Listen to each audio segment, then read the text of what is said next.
मनुस्मृति के दूसरे अध्याय के 6 श्लोक से लेकर के हम विचार कर रहे हैं। दूसरा अध्याय जो है महत्वपूर्ण अध्याय है, जो 16 संस्कारों को लेकर के वर्णन करता है और उसके साथ साथ ब्रह्मचर्य को लेकर के भी वर्णन करता है। और इन संस्कारों के क्रम में जातकर्म संस्कार को बताया और नामकरण संस्कार को लेकर के विचार चल रहा है। जैसा कि मैंने आपके सामने पहले कहा था, ये जो संस्कार हैं मनुष्य जीवन के उद्देश्य में अत्यंत महत्व रखते हैं। समझने वालों के लिए बहुत महत्वपूर्ण है, न समझने वालों के लिए कुछ भी नहीं है।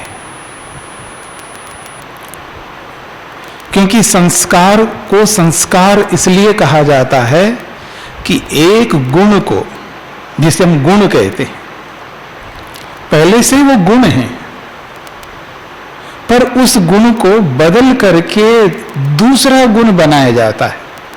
जो गुण है उसको परिवर्तित करके, बदल करके उस गुण के स्वरूप को बदला जाता है।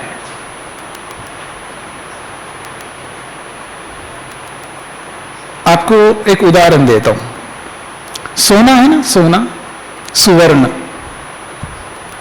सुवर्ण है। और जब उस सुवर्ण को सुवर्णकार अग्नि में जब तपाता है, वो संस्कृत हो जाता है। उसका जो भी गुण है, सुवर्ण के तो सुवर्ण के गुण हैं, लेकिन जैसे उसको अग्नि के साथ जोड़ करके, अग्नि के साथ संपर्क में उसको ऐसा बना दिया जाता है, वो सुवर्ण निखरने लगता है। उसका जो प्रकाश है सुवर्ण का, वो अद्भुत हो जाता है, प्रखर वर्ण वाला होता है। ये तब बात समझ में आती है जब माताएं जो होती हैं ना, आभूषण पहनती हैं, पहन पहन करके वो पुराने हो जाते हैं, पुराने हो जाते हैं, घिसे हुए भी जैसे लगते हैं। अब उस पुराने सुवर्ण को ले जाए, उदाहरण के लिए अंगूठी है, उसको सुवर्णकार के पास ले जा करके, तो ये इसको थोड़ा सा बढ़िया बना करके देना, उसको तोड़ फोड़ करना नहीं है, वो जैसा वैसे ही रखेंगे, बस इसको थोड़ा सा ठीक करके दो। वो ऐसा बना करके देता है तो जैसे एकदम नया दिखता है, वो पुराना ही नहीं लगता। मतलब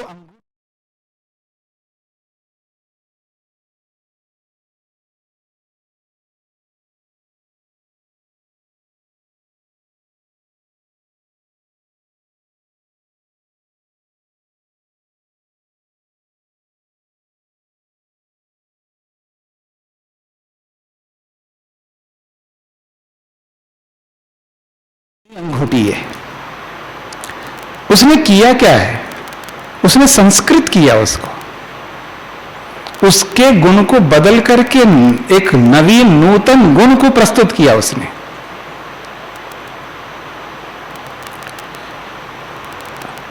और बोलूं उस पर अर्क चढ़ाया जाता है ना, जैसे अर्क ही बोलते होंगे ना, हाँ, तो जब उस पर वो चढ़ाती सुवर्ण का तो एकदम नया दिखता है वो आभूषण। तो आदमी तो वही है जो बच्चा पैदा हो रहा है, लेकिन पैदा होने वाले उस बच्चे को उस जातकर्म नामक संस्कार के माध्यम से उसको ऐसा सुशोभित किया जाता है, वो सुसंस्कृत हो जाता है। संस्कारो गुणांतर आधानम, संस्कार वो है एक गुण को, जैसा वो गुण है उस गुण को बदल करके नूतन नवीन गुण को वहां स्थापित किया जाता है। हमने जातकर्म संस्कार को लेकर के जो विचार किया है उसको याद कर लीजिएगा तो आपको समझ में आएगा। और अब आते हैं नामकरण संस्कार पर, और नामकरण संस्कार को लेकर के हम चर्चा कर ही रहे हैं। नामकरण संस्कार में जो बातें कही है उनको दोबारा मैं दोहराऊंगा नहीं, लेकिन छठे श्लोक को लेकर के हम लोग विचार कर रहे थे। श्लोक है मंगल्यम ब्राह्मणस्य स्यात् क्षत्रियस्य बलान्वितम वैश्यस्य धन संयुक्तम शूद्रस्य तु जुगुप्सितम। इस श्लोक को लेकर के हम पीछे विचार कर रहे थे, तो बीच में कई दिनों तक हमारी ये क्लास बंद रही किन्हीं कारणों से। नामकरण संस्कार में जो नाम रखा जाता है उस संस्कार में मुख्य विषय है नाम रखना। नाम अपने आप में बहुत महत्वपूर्ण है जीवन में, पूरा का पूरा उसका जीवन जो है उसके नाम से पहचाना जाएगा। आप कल्पना करके देखिएगा, नाम जो होता है जब उसके लिए जब वो नाम दिया जाता है, वो नाम रखा जाता है, उसका पूरा का पूरा जीवन उसी नाम से चलेगा। अब कल्पना करके देखिएगा, जब जिस व्यक्ति के साथ जो नाम दिया जाता है उस नाम में कितना महत्व है, जीवन भर जब तक वो जिएगा उसी नाम से पहचाना जाएगा। ये कम गुण है क्या? बहुत महत्वपूर्ण गुण है। और ऐसे उस नाम को आप ऐसे टिंकू पिंकू पता नहीं क्या क्या लगा करके आप घूम रहे हो, हा? ऐसे ऐसे नाम रखते हो आप, हा? ये जो भी नाम है इसको समझने का प्रयत्न करिए। नाम किस प्रकार होना चाहिए और क्यों होना चाहिए। ऋषि कहते हैं मंगल्यम ब्राह्मणस्य स्यात्, मतलब ब्राह्मण का नाम ऐसा रखो उसके नाम को सुनते ही बोलते ही मंगल हो। मंगल समझते हैं? कल्याण, मतलब नाम बोलने मात्र से ऐसा पवित्र नाम हो, उस नाम के उच्चारण मात्र से उसको प्रसन्नता मिले। मंगलकारी कल्याणकारी नाम होना चाहिए। और जिसको ब्राह्मण बनना है, हाँ ब्रह्मचारियों, तो ध्यान देना। अगर वो ये लगे उसको कि मैं ब्राह्मण बनना चाहता हूं लेकिन वो मूछ ऐसा करने लगे ऐसे वो ब्राह्मण कैसे बनेगा? वो आंखें दिखाने लगे, मतलब प्रवृत्ति जो है, जो भी हम प्रवृत्ति करते हैं, जो प्रवृत्त होते हैं कर्मों में, हमारे सारे कर्म ऐसे बता रहे होते हैं कि आप बनना क्या चाह रहे हैं। आपका बनना, मेरा बनना, सबका बनना हमारे कर्मों पर निर्भर करता है। हम जो व्यवहार में जिसके साथ में भी व्यवहार कर रहे होते हैं, हा?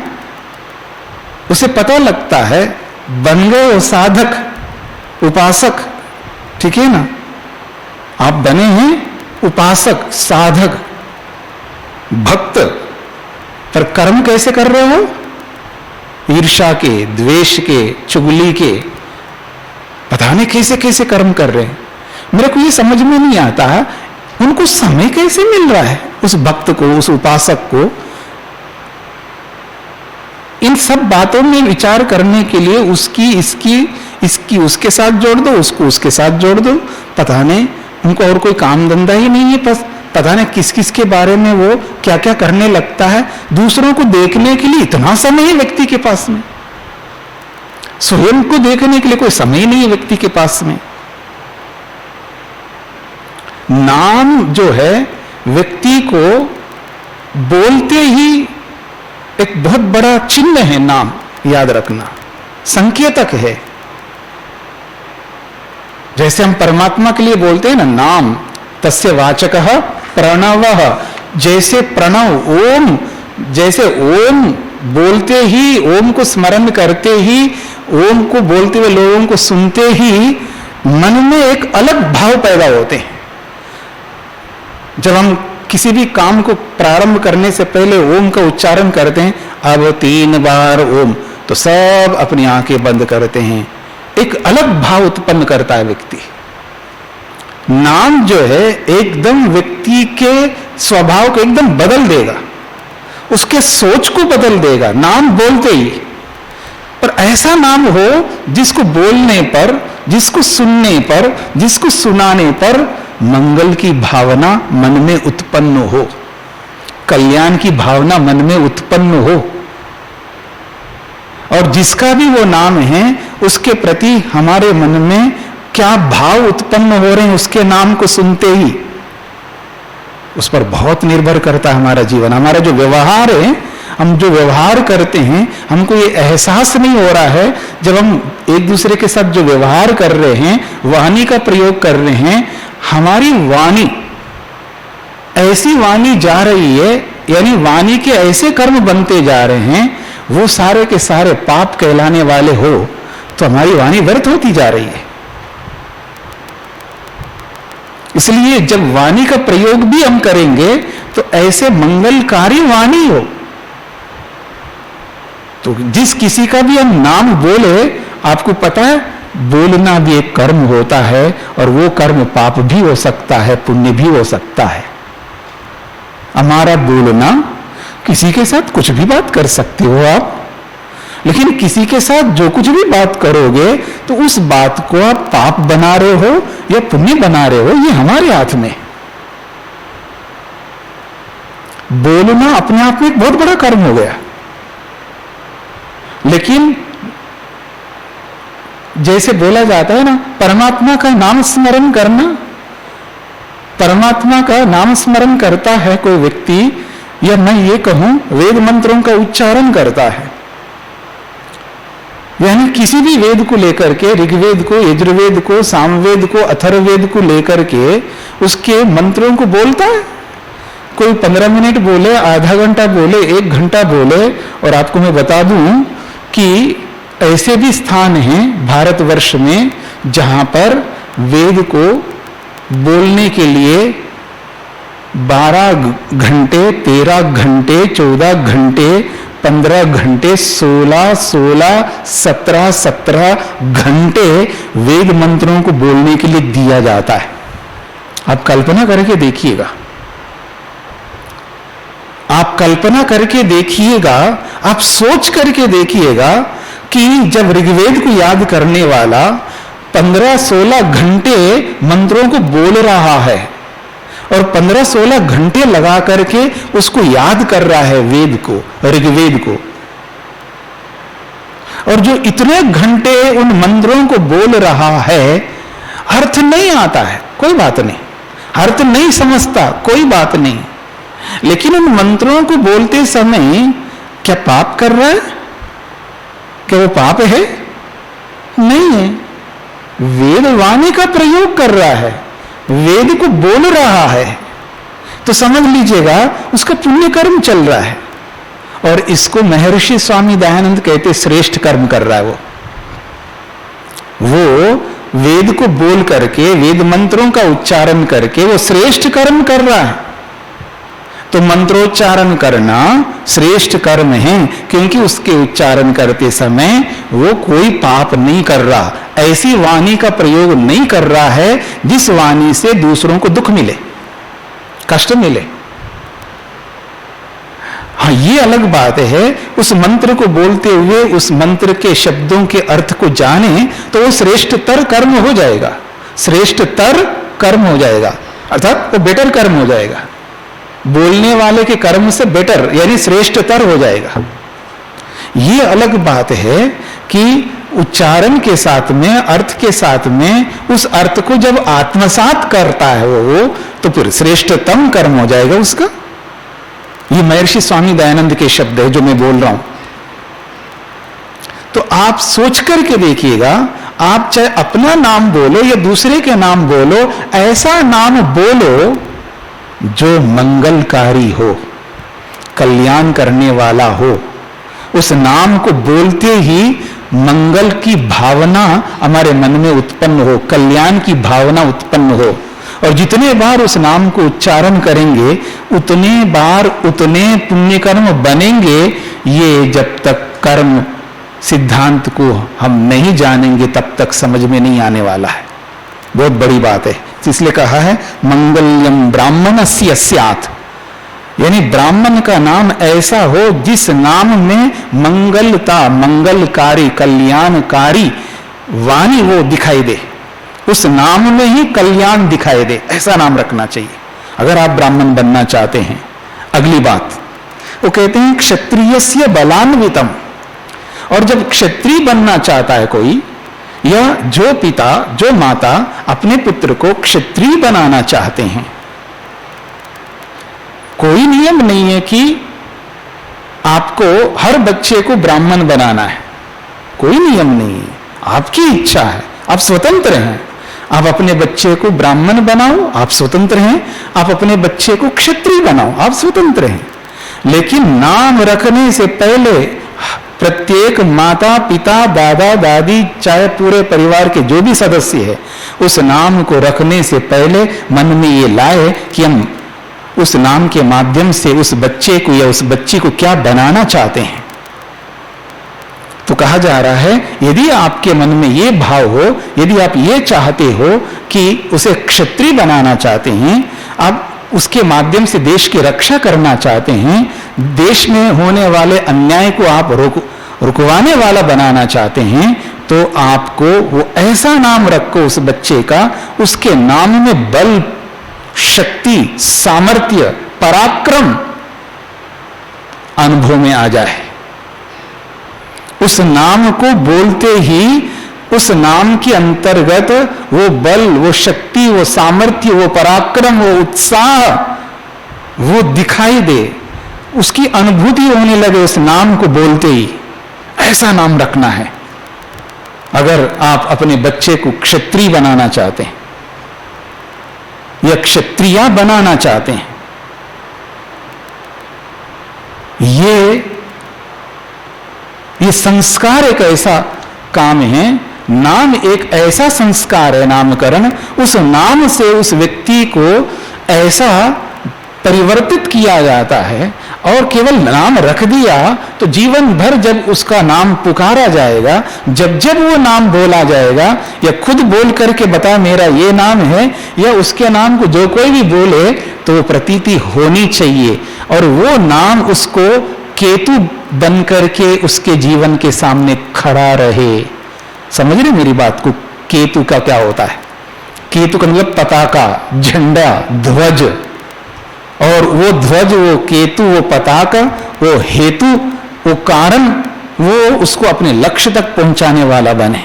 वो जो बनना चाहते हैं, जो क्षत्रिय बनना चाहता है तो क्षत्रियत्व तक पहुंचा दे वो नाम, ब्राह्मण बनना चाहता है तो ब्राह्मणत्व तक पहुंचा दे वो नाम। ऐसा नाम होना चाहिए, ऐसा नाम रखना चाहिए। यह है नाम में ताकत, नाम में बल। ये ऐसे नाम नहीं रखे जा रहे हैं।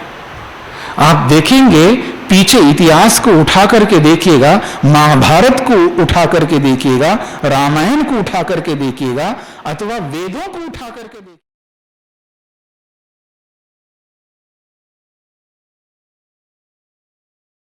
वो भाव उत्पन्न होने लगते हैं। पर उन नामों का अर्थ समझ में आना चाहिए। और जो प्रचलित नाम है तो उससे हमको और ज्यादा उत्साह, उमंग उत्पन्न होता है उन नामों को सुन करके। फिर कहा जा रहा है वैश्यस्य धन संयुक्तम, अब कोई व्यक्ति अपने पुत्र को पुत्री को वैश्य बनाना चाहते हैं, हाँ बहुत बड़ी बात है, हाँ धन कुबेर बनाना चाहते हैं, यदि अपने पुत्र पुत्रियों को वैश्य बनाना चाहते हैं तो ऐसा नाम रखो, उस नाम से ही धन झलकना चाहिए, ऐसे फूट करके धन जो है उस नाम से प्रकट हो जाना चाहिए, ऐसा नाम रखो, ऐसा नाम रखो, उस नाम में ही वो वसुत्व, वो धन, और धन तो आज हर आदमी धन को समझता है, हर आदमी समझता है, छोटा बच्चा भी समझता है कि ये 10 रुपए मेरे को क्या दिला सकता है। ये जो छोटा सा बच्चा होता है ना, उसको ये समझ है कि ये जो 10 रुपए है ये मेरे को क्या दिला सकता है। हमारे बचपन के समय में 1 पैसा, 2 पैसे, फिर उसके बाद 3 पैसे आए, फिर उसके बाद 5 पैसे आए, फिर उसके बाद 5 पैसे से 10 पैसे आए, फिर 20 पैसे आए, फिर 25 पैसे आए, फिर 8 आना तो आपने भी देखा होगा, ठीक है। तो यानी एक एक पैसा का महत्व देखिए आप, उस समय 1 पैसा, और हमारे सामने तो 1 पैसा है, जो हमारे माता पिता, जो हमारे पीछे के लोग हैं, वो तो पैसे भी नीचे, यानी एक एक चीज, यानी पैसा का अपना बहुत बड़ा महत्व है। तब भी महत्व था, आज भी महत्व है, भविष्य में भी महत्व रहेगा। अब कोई माता पिता अपने बच्चों को वैश्य बनाना चाहते हैं तो उनको नाम भी ऐसा ही रखना है। केवल नाम रखना मात्र हमारा काम नहीं है, और जब नाम रखेंगे और उन नाम के मुताबिक उसको वैसा ही बना, नाम तो रख दिया, उसके बाद कोई प्रयत्न नहीं करो उस नाम को सार्थक करने के लिए, उस नाम को अनुवर्थक बनाने के लिए। अनुवर्थक का मतलब है जैसा नाम वैसा काम करने वाला वो ना बने, तो ऐसा नाम क्यों रखा आपने। केवल कोई कोई तो बहुत अच्छा नाम रखते हैं, पता नहीं वो कहां से उन्होंने सुना होगा। हमें भी कई बार आश्चर्य होता है, आश्चर्य का मतलब बड़ा अच्छा लगता है कि क्या नाम रख दिया उसने। जब उसका काम देखते हैं, भगवान ऐसा काम, नाम ऐसा नाम रख दिया है, अब नाम ऐसा है, और वो काम जब उसका देखते हैं कि उसने नाम रखा कैसे ऐसे। तो नाम रखना मात्र अपने आप में बहुत बड़ा काम नहीं है, रखना अपने आप में बड़ा काम होते हुए भी उसको जब तक हम सार्थक नहीं बनाएंगे, उसके लिए मेहनत पुरुषार्थ नहीं करेंगे, तब तक ये केवल रखने तक ही सीमित रहेगा। तो इसलिए अगर कोई व्यक्ति अपने बच्चे बच्ची को वैश्य बनाना चाहते हैं तो उस नाम के अंदर वो ऐश्वर्य, वो धन, वो लक्ष्मी, वो प्रकट होना चाहिए, ये कहना चाहते हैं। शूद्रस्य तु जुगुप्सितम, और शूद्र, अगर शूद्र तो कोई बनना नहीं चाहता है, लेकिन ठीक है शूद्र पुत्र है तो वो जो जैसा काम कर रहा है व्यक्ति, वो उसके अपने अनुरूप ही नाम रखेगा। लेकिन जुगुप्सितम का अर्थ घृणित नहीं है, यहां पर जुगुप्सा का अर्थ यहां घृणा नहीं है। जुगुप्सितम का अर्थ ये होता है ऐसा नाम जिसमें उसकी सेवा, उसका परोपकार वो दिखना चाहिए, उसमें यानी सेवा धर्म दिखना चाहिए। इसलिए उसके लिए बोला है कि ऐसा नाम हो जिसमें दासपना, जिसमें सेवा करने का दासत्व दिखाई दे उसमें। जैसे लोग रखते हैं ना नाम के अंत में दास, तो दास का मतलब होता है सेवा करने वाला, कर्म करने वाला। जो भी ब्राह्मण होता है, क्षत्रिय होता है, वैश्य होता है, उनकी सेवा करना उसका धर्म होता है, क्योंकि वो पढ़ना चाहता है तो भी नहीं पढ़ सकता, पढ़ाने पर भी नहीं पढ़ सकता। तो ऐसा व्यक्ति शूद्र माना जाता है। अपनी योग्यता के अनुसार सब काम चलता है। हम ये नहीं कहना चाहते हैं किसी को ये घृणित है या ये निकृष्ट है या सबसे श्रेष्ठ ये है। श्रेष्ठता और निकृष्टता मात्र कर्मों पर आधारित है। उत्तम कर्म करो तो अपने आप श्रेष्ठ हो जाएंगे, सामान्य कर्म होंगे तो मध्यम स्तर होगा, और सामान्य से भी नीचे के कर्म करो तो निकृष्ट हो जाएगा। वो हमारे हाथ में है, हम कैसे काम करना चाहते हैं। फिर यहां पर कहा है आगे जाकर के कि शर्मवद ब्राह्मणस्य स्यात्, जब ब्राह्मण अपना नाम रखे तो वो नाम के अंत में शर्मा, शर्म कहते हैं यहां पर कल्याण। शर्म शब्द जो है कल्याण कारक होता है, सुख कारक होता है, शांति कारक होता है, तृप्ति कारक होता है। तो जो ब्राह्मणत्व के जो गुण होते हैं वो सब इस शर्मत्व में विराजमान है, ऐसे समझ सकते हैं आप। तो इसलिए यहां पर बोला गया है जब शर्मा वत का मतलब है कल्याण के समान, जिसमें कल्याण, जिसमें शुभ, जिसमें सौभाग्य, जिसमें सुख, जिसमें आनंद, जिसमें प्रसन्नता, जिसमें शांति प्रतीत होने लगते हैं। ये सब यानी शर्म शब्द जो है ये केवल जातिवाचक नहीं है। मतलब कोई नाम रखे सुदर्शन शर्मा, अब शर्मा का मतलब ठीक है वो शर्मा मात्र से वो ब्राह्मण नहीं होगा, लेकिन नाम तो शर्मा का रखा है और काम मोची का काम कर रहा है, जूते बेच रहा है, जूते चप्पल बेच रहा है, ठीक है ना, फिर वो शर्मा नहीं होता है। वो मेरी बात समझने का प्रयत्न करना। कहने का अभिप्राय है शर्म शब्द जो है वो ऐसा वाचक शब्द है जिससे ब्राह्मणत्व निखरता है, ब्राह्मणत्व उसके सामने स्पष्ट होता है। नाम से ही उसके अंदर वो प्रसन्नता दिखाई देती है। आदमी प्रसन्न है, शांत है, तृप्त है, संतुष्ट है, निर्भीक है।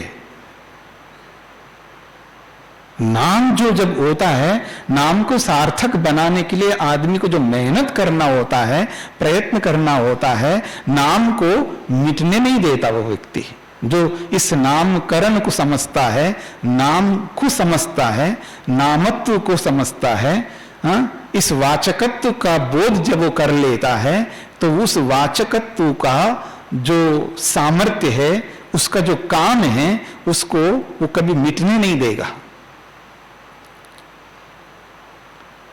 अब आपको एक उदाहरण देता हूं। जैसे कि मैं सन्यासी हूं, अब मैं इन कपड़ों में कहीं भी जाके खड़ा नहीं हो सकता। मतलब मैं शराब की दुकान में घंटों खड़ा हो सकता हूं क्या? क्यों जी? कपड़े मेरे को रोकते हैं। नहीं समझ में आ रहा है आपको? ऐसे मैं लोग जैसे गाने गाते हुए आते जाते हैं ना, ऐसे कुछ भी बोलते हुए मैं नहीं चल सकता, ये कपड़े मेरे को रोकेंगे। यानी नाम जो है ना, आदमी को अपने अस्तित्व को बचाने का बहुत बड़ा काम करते हैं। बस उस नामकरण को, उस वाचकत्व को, उसको पहचान करना होगा। क्या नाम है जी आपका? विनय। वाह, कमाल है। वो विनय झलकना चाहिए उस व्यक्ति के अंदर। और नाम विनय है और उसके नाक पर गुस्सा चढ़ा हुआ रहता है। मान करके चलो, नाम तो क्या है? विनय है और नाक पर गुस्सा चढ़ा हुआ है उसका। अब नाक पर गुस्सा चढ़ा हुआ है और नाम विनय है, मतलब क्या हुआ? उसको समझने भी नहीं आ रहा है। आगे विनय है क्या? अरे बाप रे! अरे मतलब उसका नाम, मतलब उसको बोलते ही उसके विनय, उसको बोला जा रहा है, बोला उसको विनय सुन करके भी उसको गुस्सा आ रहा है। ऐसा आदमी का नाम विनय रख करके अब करना क्या चाहते हैं आप? मेरी बात समझ रहे हैं आप लोग? यानी लोग ऐसे नाम रखते हैं और उनका व्यवहार जब देखा जाता है वो ऐसा लगता है, हे भगवान, अब क्या बोलूं मैं उसके लिए? हाँ, मतलब किसने ऐसा नाम रखा है उसको? अगर मैं होता ना वहां तुरंत, और उस व्यक्ति के साथ कोई नाता हो ना मेरा, मैं उसका नाम 2 दिन में बदलवा दूं। कहने का अभिप्राय यह है, नाम केवल रखना नहीं, उसको सार्थक बनाना होता है। और वो सार्थक बनाना हमारा दायित्व है, स्वयं का और उस परिवार का।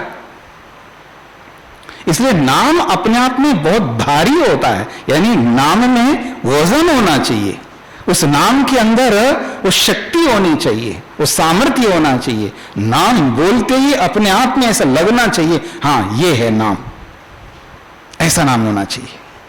तो इसलिए कहा जा रहा है यहां पर कि शर्मवत ब्राह्मणस्य स्यात्। फिर कहा राज्यो रक्षा समन्वितम। अब किसी का नाम ऐसा हो, उसके नाम से ही सुरक्षा की अनुभूति हो, तो कहा जा रहा है रक्षा समन्वितम, यानी रक्षा से युक्त, रक्षा के भाव उत्पन्न होने चाहिए उसके नाम से। मतलब उसका नाम पुकारे ही, जब उसका नाम बोला जाए ना, मतलब उसका नाम पुकारते ही हमारे को ऐसा एहसास हो कि मैं इसके साथ सुरक्षित हूं। रुद्रसेन, समझ रहे मेरी बात को? मान लो किसी का नाम ऐसा रख दिया, हे रुद्रसेना आगच्छ, ठीक है ना, मतलब उसका नाम बोलते ही ऐसा लगना चाहिए कि उसके कारण से हम सुरक्षित हो रहे हैं, ऐसा प्रतीति होनी चाहिए। हम उसके साथ में जुड़ करके सुरक्षित एहसास कर सके, वो हमारी रक्षा कर सके, वो दब्बू प्रवृत्ति का व्यक्ति हो और नाम ऐसा है जैसे क्षत्रिय नाम है और खुद दब्बू बन करके कबूतरी बन करके कहीं कोने में अपने आप को दबोच रहा हो, तो फिर क्या क्षत्रिय हो? तो नाम भी ऐसा हो जिसमें सुरक्षा प्रतीत होने सक, यानी सुरक्षा प्रतीति हो, उसमें सुरक्षा प्रतीत होनी चाहिए, मतलब उसमें स्वयं सुरक्षित है ऐसा एहसास होना चाहिए। और यह भी अनुभूति होनी चाहिए हमारी रक्षा करे, यह रक्षा करेगा, ऐसा नाम होना चाहिए। तब जाकर के बोला जाता ये नाम है। तो नाम का मतलब ही ये होता है कि उस नाम को जब हम रखते हैं और उस नाम के अनुसार जब हम क्रिया करते हैं और अपने जीवन को उस नाम को सार्थक बनाने में लगाते हैं, तो पूरा जीवन उस नाम को सार्थक बनाने में व्यक्ति लग जाता है। बहुत बड़ा काम है ये, छोटा मोटा काम नहीं है। इसलिए नाम को इतना हल्का मत समझना। अपना जो भी नाम रखा है ना आप लोगों ने अपना, उसका नाम या तो बदल दो। हाँ, मैं अक्सर बोला करता हूं, अगर नाम ऐसे रख दिया आपने, बदल दो। कौन बदलेगा? आदमी जब होता है ना, मतलब जब पुरुषार्थी नहीं, जब जो पुरुषार्थी नहीं होता है ना, जो पुरुषार्थी नहीं होता है, उसकी सारी मतलब इधर उधर की जो बहानेबाजी जिसको आप कहते हैं, बहुत सारी बहानाबाजी उसकी। अब पासपोर्ट में, अब आधार कार्ड में, अब उस कार्ड में, इस कार्ड में, अब कचेरी में, इधर कौन, ये छोड़ो ना। मतलब उसको ऐसा लगता है कि मतलब इन सब, मतलब ये जो मेहनत है, पुरुषार्थ है, उसको बहुत भारी दिखने लगता है। मतलब व्यक्ति पुरुषार्थी नहीं रहना चाहता है, उद्यम करना नहीं चाहता है, मेहनत करना नहीं चाहता। और जब हमने नाम बदला और जहां कहां जाना पड़ा, हमें पता है कि कहां हमको जाना पड़ा। कोई ऐसा नहीं है जो नाम को लेकर के जहां हमको, चाहे वो अखबार का हो, चाहे वो कचेरी हो, चाहे पासपोर्ट ऑफिस हो, चाहे वो लाइसेंस का हो, चाहे हर जगह समस्या आई। लेकिन उस समय साधनों की कमी थी, आज तो कोई कमी नहीं है। जब हमने बदला तब बहुत कम साधन होते थे, आज तो बहुत अधिक साधन है। अब तो ऑनलाइन से भी हो जाता है, उस समय तो ऑनलाइन का नाम भी नहीं पता था, ठीक है ना। उस समय तो हाथों से ही लिखा जाता था, अब तो सब कंप्यूटराइज्ड हो गया। तो इसलिए आज तो बहुत आसान है। इसलिए याद रखना, जिसको भी अपना नाम बदलना अवश्य बदल सकते हैं। और ये जो आश्रम व्यवस्था है, अगर आप नहीं बदलोगे तो ये आश्रम व्यवस्था आपके नाम को बदल देगा। समझना। हाँ, ये जो आश्रम व्यवस्था है, ये आश्रम व्यवस्था आपके नाम को बदल देगा। और जिसको अपने नाम से बेहद प्यार है तो ठीक है, वो नाम के साथ ही जाएगा।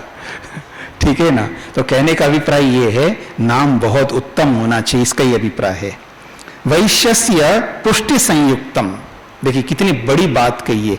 वैश्य का नाम ऐसा होना चाहिए, उस नाम को बोलते पुष्टि, वृद्धि।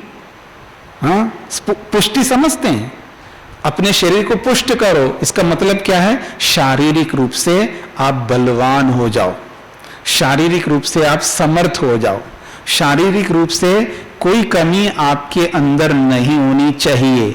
वैश्य हो, वैश्य का मतलब धन ऐश्वर्य उनके स्वामी होता है। वैश्य का मतलब ये होता है उत्तम अन्न उत्पन्न करने वाला होता है, जिसके पास उत्तम अन्न हो, जिसके पास में उत्तम ऐश्वर्य हो, और वो दीनहीन और फूंक मारे तो उड़ जाए। ऐसे कैसे नाम होगा? ऐसे कैसे व्यक्ति होगा? ऐसा नहीं होना चाहिए। इसलिए उसके नाम में ही पुष्टि दिखाई देनी चाहिए।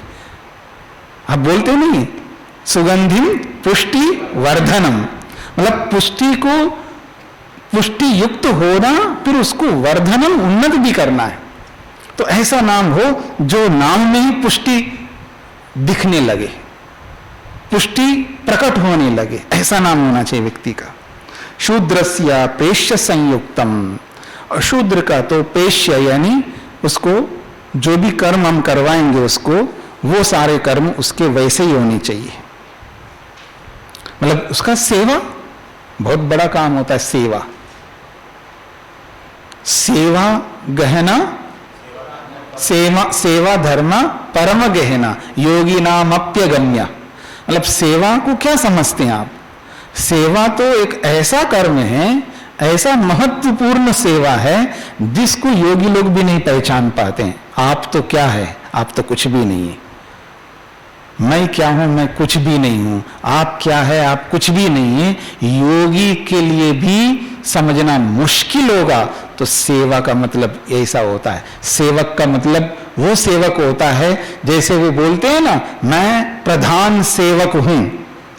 प्रधानमंत्री बोलते हैं ना, वो कहते हैं मैं प्रधान सेवक हूं। यानी सेवा का क्या समझते हैं आप? उसका क्या महत्व है? सेवा एक ऐसा काम है जिससे आदमी मुक्ति तक पहुंच सकता है। सेवा एक परोपकार का काम है। आप क्या समझते सेवा को? इसलिए आप किसी को छोटा किसी को बड़ा नहीं समझ सकते हैं। आपका छोटापन, आपका बड़ापन, या मेरा छोटापन मेरा बड़ापन, ये मेरे और आपके कर्मों के कारण से है। कपड़ा पहना है सन्यासी के, दाढ़ी लगाया और पगड़ी पहन रहा है और पता नहीं क्या कर रहा है, क्या बोल रहा है, क्या खा रहा है, क्या देख रहा है, क्या व्यवहार कर रहा है। मेरी बात समझ रहे हैं आप? ऐसा नहीं हो सकता। इसलिए हमारी हर क्रिया, हमारा हर नाम, हमारी हर शैली ऐसा हो जिससे अनुकरणीय हो, दूसरे लोग उसका अनुकरण कर सके, ऐसा हमें बनना होता है। तब जाकर के ऐसे नाम रखे जाते हैं। तो मंगल्यम ब्राह्मणस्य स्यात् क्षत्रियस्य बलान्वितम वैश्यस्य धन संयुक्तम शूद्रस्य तु जुगुप्सितम शर्मवत् ब्राह्मणस्य स्यात् राज्यो रक्षा समन्वितम वैश्यस्य पुष्टि संयुक्तम शूद्रस्य प्रेष्य संयुक्तम। बहुत बड़ी बात कही है। फिर देखिएगा, ये तो कोई ये ना सोचे कि सब लड़कों के लिए बोला जा रहा है, ऐसा नहीं है, वो सबके लिए है। और आप देखेंगे संस्कार विधि में भी देखें, बालक ऐसा करे तो कई बार माताएं बहनें पूछते हैं, बालक बालक बोलते हैं कि आप बालक पर ही टिका है आपका शास्त्र, बालिका नहीं है। वो बालक कॉमन शब्द है, जनरल वर्ड है। कॉमन शब्द का मतलब है बालक शब्द जो है बालक के लिए भी प्रयुक्त होता है और बालिका के लिए भी प्रयुक्त होता है। तो फिर भी आपको समझ में नहीं आते। हाउ, अब देखते हैं 8वां श्लोक देखिएगा, ठीक है। तो कहा जा रहा है स्त्रीणाम सुखोद्यम अक्रूरम विस्पष्टार्थम मनोहरम मंगल्यम दीर्घवर्णांतम आशीर्वाद अभिधानवत। बड़ा अच्छा वर्णन किया जा रहा है श्लोक के माध्यम से। अब किसी स्त्री का नाम रखो तो कैसे रखना चाहिए? देखिए, पहले भी मैंने आपके सामने रखा कि एक पहचान है कि ये जो व्यवस्थाएं की जाती है, उस व्यवस्था को देख करके ही सबका पहचान हो जाता है। उसको पूछना नहीं पड़ता है, उसको जानकारी लेनी नहीं पड़ती। व्यवस्थाओं को देखने से सब बातें समझ में आ जाए। इस तरह की व्यवस्थाएं ऋषियों ने की है। नाम बोलते ही समझ में आ जाए कि ये पुरुष है या स्त्री है। कई बार हम पंजाब में पहली बार, कई साल पहले की बात है, 20 साल पहले की बात कर रहा हूं मैं, पंजाब में गए, नाम बोले तो हम, मेरे को ये नहीं समझ में आता है कि ये स्त्री का नाम है या पुरुष का नाम है। फिर उन्होंने बोला है कि देखो जी ये अंत में कौर ऐसा आ जाए तो आप ऐसे समझना, ऐसा है तो ऐसे समझना। तो हम लोगों ने फिर समझ लिया कि हाँ ये आएगा, सिंह आएगा तो ये पुरुष है और कौर आएगा तो ये महिला स्त्री है, इस तरह का। तो कहने का मतलब ये है कि हर नाम के पीछे एक पहचान अपने आप हो जाता है। तो ऐसे ही यदि सम अक्षर होता है, सम अक्षर 2, 4, 6, 8 ऐसे जो सम अक्षर है ना, सम अक्षर, तो उससे पता लगता है ये पुरुष का नाम है। और जब विषम अक्षर होता है तो पता लगता है ये स्त्री का नाम है। तो ऐसा होना चाहिए, एक ऐसी व्यवस्था की है ऋषियों ने। आप उस व्यवस्था को हटा करके आप ऐसा बना नहीं, उनके भी कपिल, कणाद और गौतम ये इनके भी तो नाम है। भाई आप उनके साथ क्यों तुलना करते हो? हाँ, आप उनके साथ क्यों तुलना करते हो? मैंने किसी से कहा आप अवन में क्यों नहीं जाते हो? वो मेरे से कहने आप क्यों नहीं जाते हो? हाँ, बड़ी बात हो गई। तो मैंने उनसे कहा आप हवन में क्यों नहीं जाते हो? तो उसने पलट करके, क्योंकि आजकल के बच्चे जो होते हैं ना ऐसे होते हैं, मतलब वो सुनते नहीं, वो सुनाते हैं पहले। ठीक है ना। उसने कहा कि आप क्यों नहीं जाते? अब मैं उसको क्या समझा दूं, क्या समझाऊं उसको? तो कहने का अभिप्राय यह है कि ये जो व्यवस्थाएं जो होती है, उन व्यवस्थाओं को जब तक हम समझेंगे नहीं तो हम अपने आप को बहुत बड़ा मानने लगते हैं। फिर हम अपने आप को विकल्प में ले जाते हैं। ऐसा नहीं होना चाहिए। एक व्यवस्था दी है और उस व्यवस्था के अनुसार हमको चलना चाहिए। इसलिए तो मैं कहना चाहता हूं कि बदलना होता है, बदलना पड़े बदलो, या आप अपने आप को ऐसा बना लो आपको कोई कहे नहीं कि आपको बदलो। कोई नहीं कहते महर्षि कणाद का नाम बदल दो, गौतम का नाम बदल दो, ठीक है, वो नहीं कहा जाता है। किसी को हिम्मत नहीं है ऐसा कोई बोल सके उनको, लेकिन मेरी हिम्मत है, आपको बोल सकता हूं, आप छू नहीं कर सकते हैं। कहने का मतलब है कि या तो आप अपने आप को ऐसा बना दो, आप अपने नाम को इतना सार्थक बना दो आपको कोई कहे नहीं। किसको कहा जाता है, मेरी बात को समझने का प्रयत्न करना, किसको कहा जाता है? एक बेटा है, करता कोई विशेष नहीं, ठीक है ना, काम कोई विशेष कर्म नहीं करता, तो उसको सब लोग टोकते रहते हैं, उसको रोकते रहते हैं, बेटा ऐसा मत कर, ऐसा मत जाओ, ऐसे ये मत कर, वो कर, ये ऐसा नहीं, उसको टोकते रहते हैं। और वही बेटा आईएएस बन गया, वही बेटा आईएएस बन गया। अब उसको कोई बोलेगा? मां भी नहीं बोल सकती उसको, पिता भी नहीं बोल सकता, बेटा तू जो करना कर लेना। कुछ समझ में आ रहा ना? बेटा जो तुम, हाँ जी मेरे को शादी करनी है, किससे करना है? मेरे को तो उससे करना है। अच्छा बेटा जो तू कहता है ठीक है कर ले। वो आईएएस है, आईपीएस है। मेरी बात समझने का प्रयत्न करो। आपके अंदर ऐसी योग्यता हो तो आपको कोई टोके नहीं, रोके नहीं, या तो ऐसी योग्यता बनाओ। और आपकी योग्यता ये है कि आप पास भी नहीं होना चाह रहे हैं, पास होते भी नहीं है, हाँ, रैंकर बनने रहे हैं, हाँ, कोई बढ़िया कुछ दिखा नहीं रहे अपनी योग्यता को, और आपकी ख्वाहिशें बड़ी बड़ी हैं, ठीक है ना। तो जब ऐसा होगा तो सब रुक नहीं जी, मेरे को तो बाइक चाहिए। अच्छा कौन सा बाइक चाहिए? मेरे को वो मोटे मोटे पहियों वाला बाइक चाहिए। और कर क्या रहा है? 12th में पढ़ रहा है, 10th में पढ़ रहा है, और मेरे को ऐसा बाइक चाहिए। कितने की आती है बेटा? बस 2.5 लाख की, 3 लाख की। अच्छा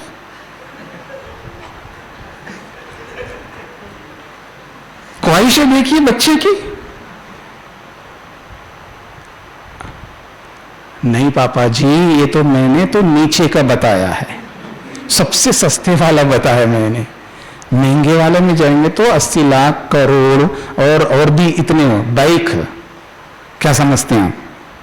इतने महंगे होते हैं। मैं करोड़ का बाइक, 50 लाख का, 60 लाख का बाइक नहीं बोल रहा हूं, तो 2.5-3 लाख का बाइक बता रहा हूं। और पढ़ भी नहीं रहा ढंग से। ट्यूशन ठीक से नहीं करता, हाँ, और जो भी उसको पढ़ना चाहिए उनको ठीक से नहीं कर रहा, और ख्वाहिशें देखिए उसकी, तो कौन नहीं रोकेंगे उनको, सब रोकते हैं। वो रोता रोता रहता है, हर समय रोना रोना लगता है वो व्यक्ति।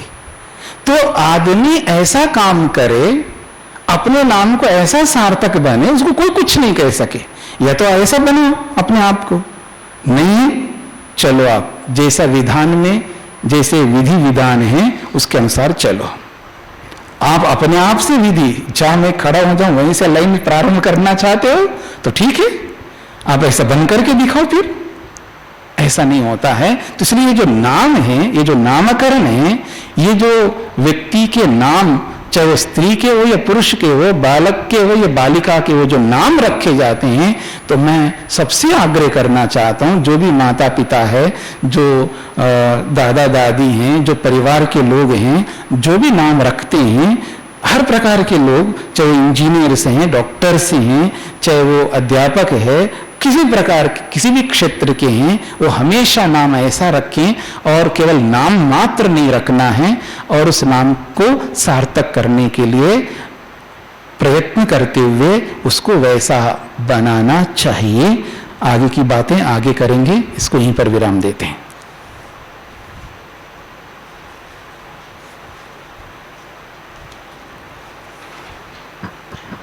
हाँ जी, अथ मंत्र पाठ।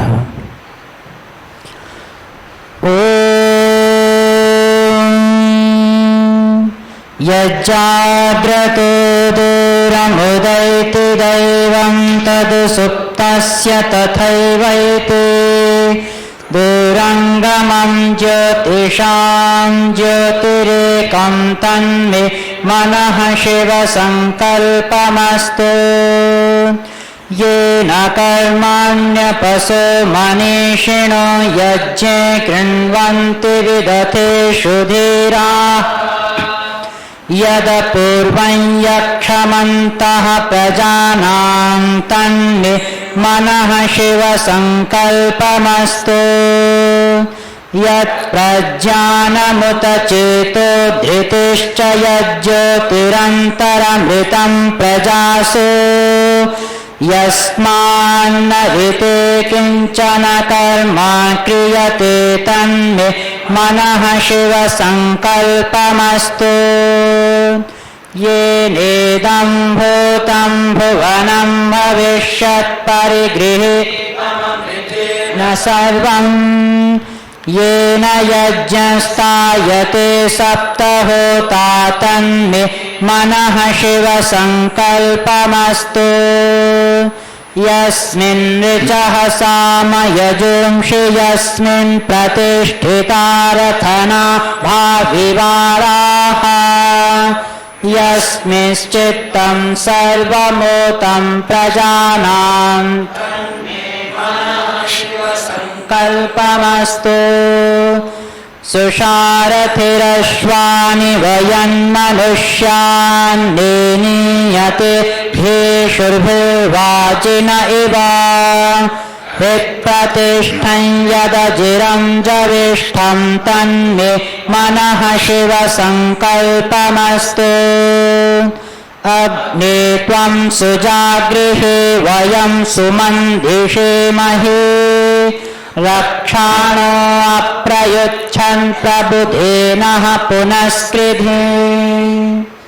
ॐ सर्वो ब्रह्मचारी स्वप्नतो दूरं भवेत् शुद्धकामं शुद्धभावं सौमनस्यं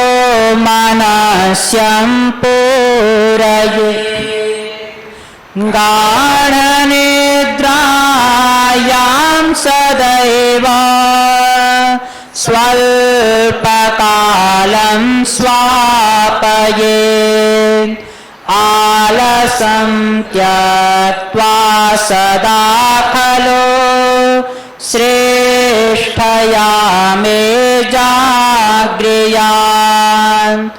हे प्रभो आनन्ददातः मे च विद्या दीयताम् यच्च दुरितं वर्तते मयि तच्च त्वरितं क्षीयताम् गृह्यतां शरणे ह्ययन्ते सत्यशीलो येन स्याम् ब्रह्मचारी धर्मरक्षक वीरव्रतधारी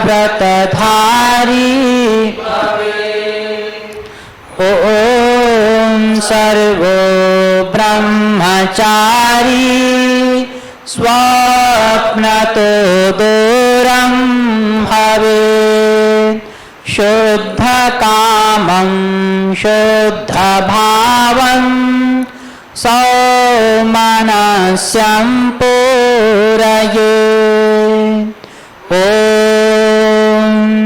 शान्तिः शान्तिः शान्तिः सर्वेभ्यो नमः।